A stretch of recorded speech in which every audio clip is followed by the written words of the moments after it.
There are many things that Jesus taught, but we have often overlooked one vital question. What did Jesus say about money? In our contemporary world, there are countless books written about money that can be helpful. But as Christians, would it not be far more inspiring to learn the principles of money taught directly by Jesus himself? In this video, we have dug deep into Scripture and have come up with great money lessons taught by Jesus during his earthly ministry. Hope you'll learn something that will change your life. Ever heard this saying from Jesus' teaching? The children of this world are in their generation wiser than the children of light. Well, the first principle we will look at is being shrewd and strategic with our money. This principle is based on the parable of the shrewd manager. Luke 16, verse 1 to 9. In summary, Jesus told the story of a rich man who discovered that his manager was wasting his resources. Calling him in, the master said, "You can't continue in this position. Give an account of your management because you're fired." Faced with losing his job, the manager began to think quickly. He went to his master's debtors and reduced what they owed, hoping that once he was out of work, they would welcome him into their homes. And to everyone's surprise, the master didn't scold him for dishonesty, but instead commended him for being shrewd, wise, and strategic in his planning. Luke 16 illustrates one of Jesus' most debated teachings on money because it looks like he's praising dishonesty. But today we will unpack carefully and reveal how we are supposed to be shrewd and strategic with our present position and money. One thing should be clear. Jesus isn't telling us to cheat or lie. He's highlighting the manager's position. One is that he knew his job was ending, and the second was that he had a plan on how he would use his current opportunity to prepare for the future. The steward was shrewd enough to use money that was not his to gain favor with people. This should teach us an important lesson. Use our money to serve, bless, and build godly connections that have eternal value. If you are in a position of influence, sincerely bless others with your kindness because the same people you help today could help you tomorrow. Always remember earth possessions have an end, and we must use them wisely and strategically to secure eternal returns. The second principle of money taught by Jesus is this: invest and multiply. Don't just bear your gifts. This principle is based on the parable of the talents. Matthew 25, verses 14 to 30. A master prepared to leave on a long journey and entrusted his wealth to his servants. To one he gave 5 talents, to another 2, and to the third servant 1 talent. The servants who received 5 and 2 talents immediately put their money to work and doubled what they had. But the servant with 1 talent, gripped by fear, buried it in the ground and returned only what had been given to him. When the master returned, he celebrated the first 2. He told them, "Well done, good and faithful servant. You have been faithful with little, and now I will put you in charge of much." But the servant who hid his talent was rebuked as wicked and lazy, and even the little he had was taken away. From this parable, it is evident that God entrusts us with resources according to our ability. Each servant received a different amount, each according to his own ability. The question is not how much we have, but what we do with what we have. The master expected growth, not stagnation. These servants did with their talents what the saw fit.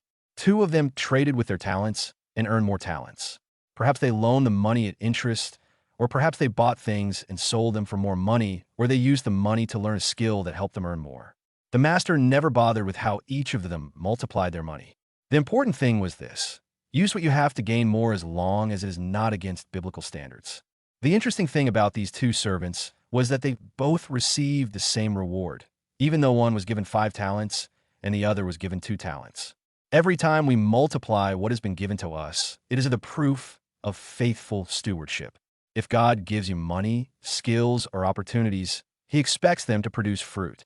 The third servant buried his talent and tried to excuse himself because of his master's great power. In fact, he says, "I knew you to be a hard man, reaping where you have not sown." Many Christians do the same. They avoid risk, hide their gifts, or refuse to step out in faith. Fear keeps blessings buried. The next principle we can learn from Jesus is budgeting and costing, based on the parable of building the tower. Although in this parable, Jesus was teaching about the cost of following him, there are great money lessons that we can learn. Luke 14, verses 28 to 30 says, "For which of you, intending to build a tower, does not sit down first and count the cost, whether he has enough to finish it? Lest, after he has laid the foundation and is not able to finish, all who see it begin to mock him, saying, This man began to build and was not able to finish. This simple parable illustrates an important point. We need to have good budgeting skill, ability to plan and calculate the cost of any projects we intend to undertake. Counting the cost may look simple, but it requires one to understand where to buy resources, who sells the resources, and at what price. Poor costing can lead to great failure. It can also lead to damaged credibility, as well as wasted resources. Today, you will find Christians with failed projects. It could be a failed business idea, unfinished property, or purchase of an asset that one cannot sustain. While we may not account these failures to poor planning, majority may be connected to it. Why would one aim to build a $100,000 house while only having $10,000 and expecting no other form of funding? It is vital to assess risks, do the projections, and then act once we have all necessary information. Jesus condemns starting recklessly and failing. Faithful stewardship often requires measured risk. Investing, scaling, launching with a plan. Jesus' counsel to count the cost honors human wisdom. Before you invest, seek wise wisdom. Do research, read, and consult where you can. The Christian who counts the cost and then acts well is both prudent and obedient. At the end, one will be able to complete what he started and avoid mockery. The next principle of money we're going to look at is, don't be a slave to money. In Matthew 6, verse 24, Jesus taught, "No one can serve two masters, for either he will hate the one and love the other, or else he will be loyal to the one and despise the other. You cannot serve God and mammon. No one can serve two masters. Having two masters is not like having two jobs. When you have two jobs, it becomes possible that one boss can have more time or dominance than the other." In this illustration, Jesus meant the relationship between a master and slave relationship in mind. If we think we can be successful having God as our master and at the same time being a servant to our money, then we are terribly wrong. It can't be done. Unlike in a job setup, in Jesus' teaching, to be loyal to one is to despise the other. Jesus was simply saying, don't serve your money. Let your money serve the Lord, and it will serve you.